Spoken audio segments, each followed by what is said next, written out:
The taste of copper filled my mouth as I watched my credit score plummet in real time on my phone screen. The Wells Fargo fraud alert had just pinged. Someone had attempted to secure a $480,000 personal loan using my name, my salary information, and my spotless credit history.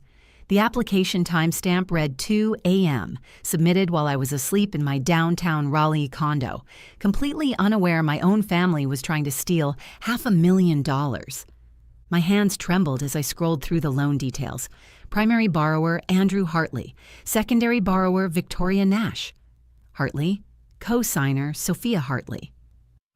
My baby brother and his new wife had forged my signature on documents that could have destroyed everything I'd built over 15 years in biotech engineering. The irony burned like acid in my throat. Just 3 days earlier, Andrew had texted our family group chat.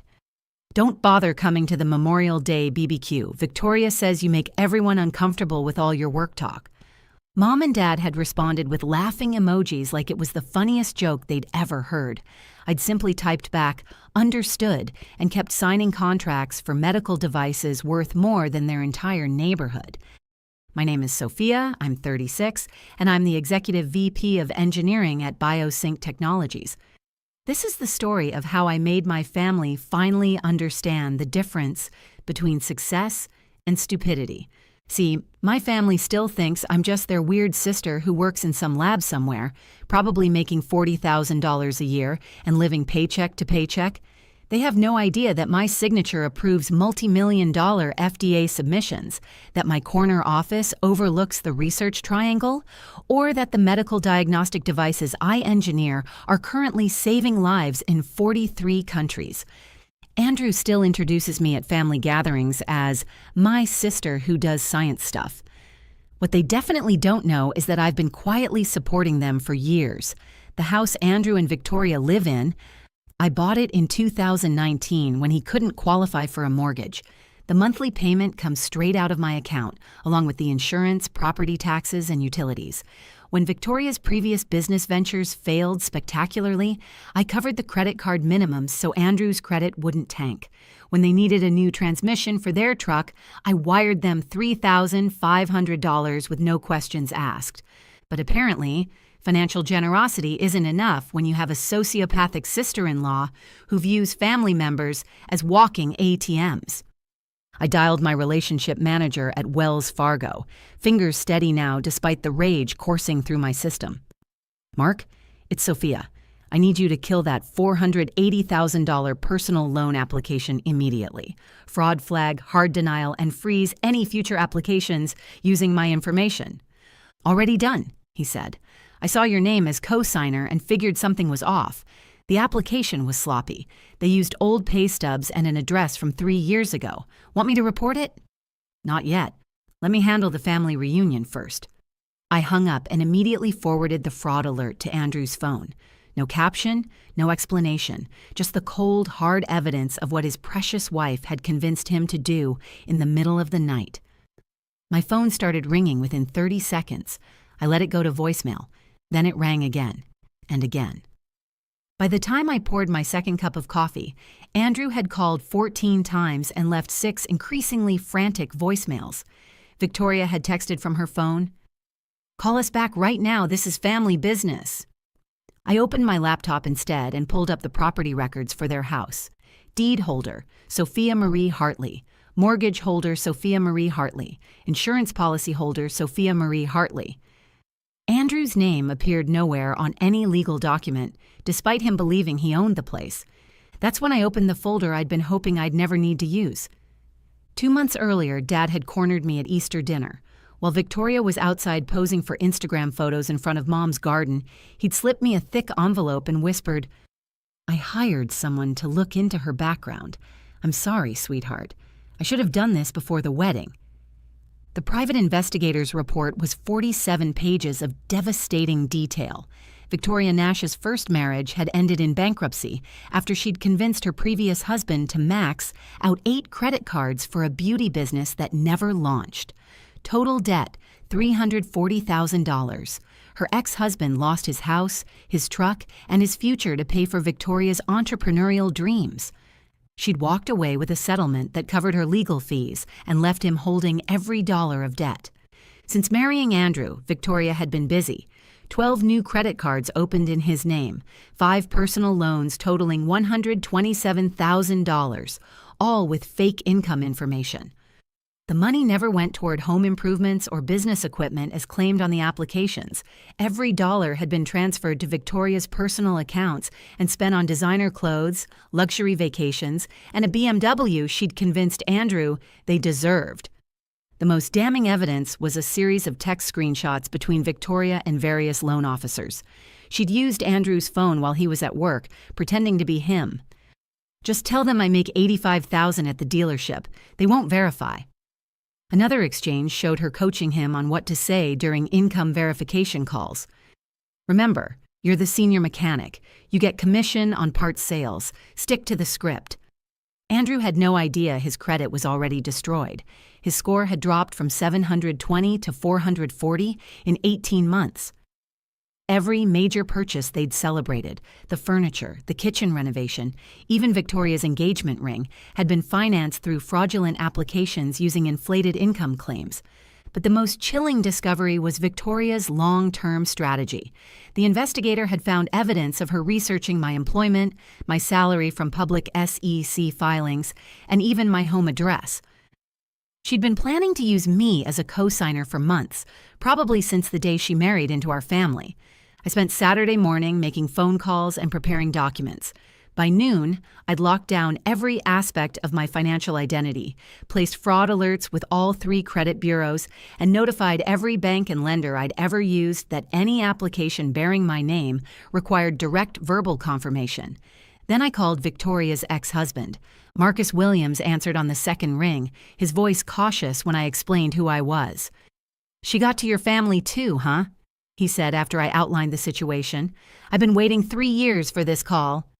"I need 30 minutes of your time tomorrow evening," I told him, in person. "Name the place. I'll be there." Sunday evening at 6 p.m. sharp, I pulled into the driveway of Andrew and Victoria's house, the house I owned, though they'd conveniently forgotten that detail. Marcus stepped out of the passenger seat of my car, tall and quiet, carrying a manila folder containing court documents from his bankruptcy case. Andrew opened the front door before we reached the porch, his face already suspicious. "Sophia, what are you doing here? And who's this?" I walked past him into the living room where Victoria was curled up on the couch in designer athleisure, scrolling through her phone. She looked up and her face went sheet white. "Marcus," she whispered. He didn't smile. "Hello, Victoria." Andrew glanced between us, confused. "Okay, someone want to explain what's happening here?" I answered for both of them. Marcus Williams, Victoria's first husband, the one whose credit she destroyed with fraudulent loan applications. Sound familiar?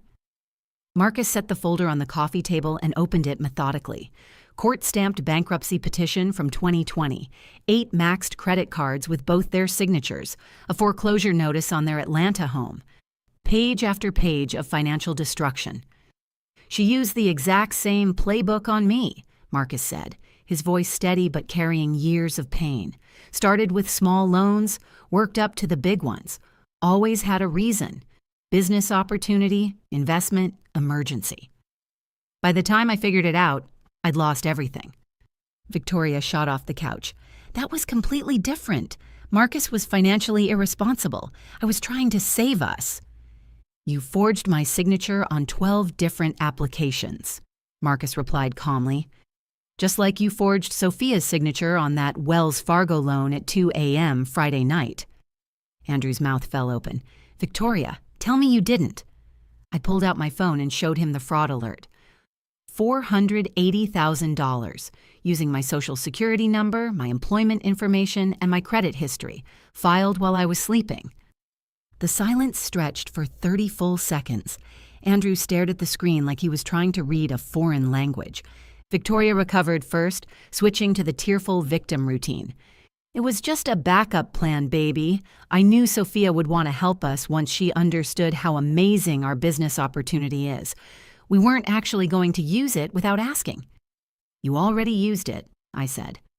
The application was submitted and pre-approved. If I hadn't caught it, you'd have had $500,000 in your account by Tuesday.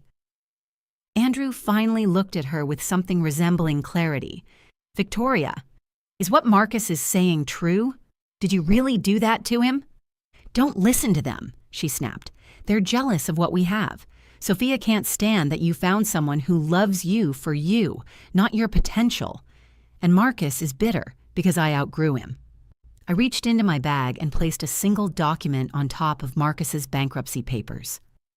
The property deed for the house we were standing in. Registered owner Sophia Marie Hartley. Purchase date March 15, 2019. Mortgage holder Sophia Marie Hartley. Current balance $247,000. Andrew read the first line and his face went pale. Sophia, I don't understand. I bought this house 4 years ago because you couldn't qualify for a mortgage after Victoria's shopping sprees tanked your credit. The deed was never transferred because you never asked for it to be transferred. I've been paying the mortgage, the insurance, the property taxes, everything. Victoria laughed, high and desperate.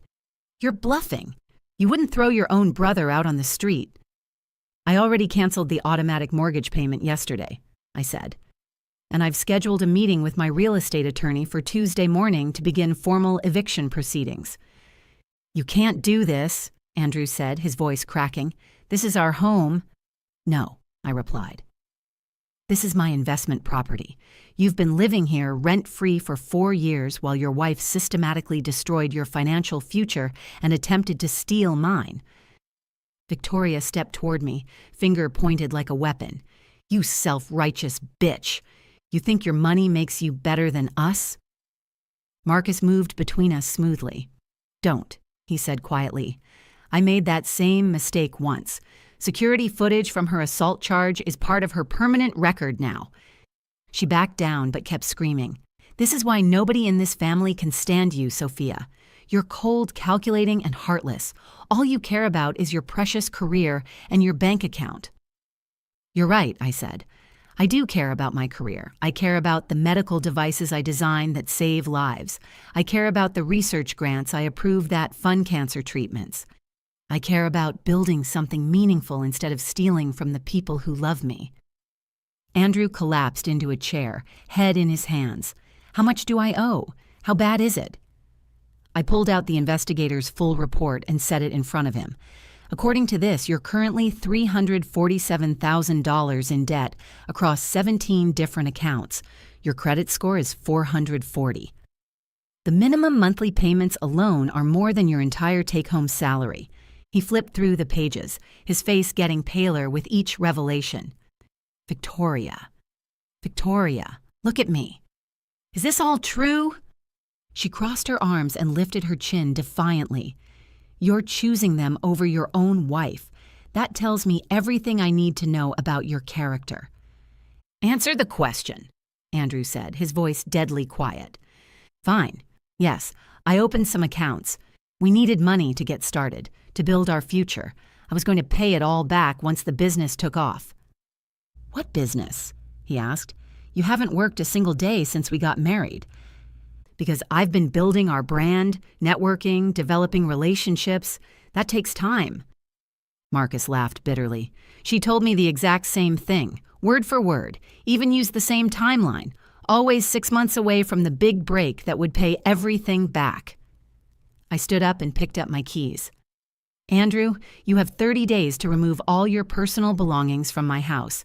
After that, I'm changing the locks and filing for formal eviction. Sophia, please, he said, standing up. I didn't know. I swear to God I had no idea how bad it was. I'll leave her. I'll do whatever you want.